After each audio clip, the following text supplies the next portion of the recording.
আসসালামু আলাইকুম। উপহার করলে বাগে খায়। আসলে কিতা বাস্তবে বাগে খায়নি? না, বাগে খায় না।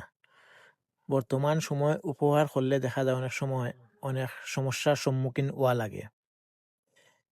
সমাজও কিছু মানুষ আছে আপনার বিপদও পড়িয়া আপনার কাছ থেকে টেকা ধার নিব। এক পর্যায়ে দেখা যায় এই টেকাটা আর সময় মতো পরিশোধ করে না।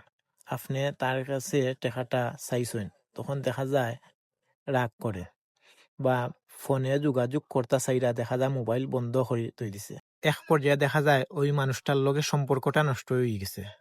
কিন্তু ওই মানুষটার বাবা উচিত যে একজন মানুষ আমার বিপদের সময় সাহায্য করছে, আমি তার টাকাটা সময়ের আগে পরিশোধ করতাম। এই ধরনের মানুষটাকে সতর্ক থাকবা, সহজে কেউ বিশ্বাস করবা না। টাকা দাঁড় দেওয়ার আগে অবশ্যই চিন্তা ভাবনা করে দাঁড় দিবা।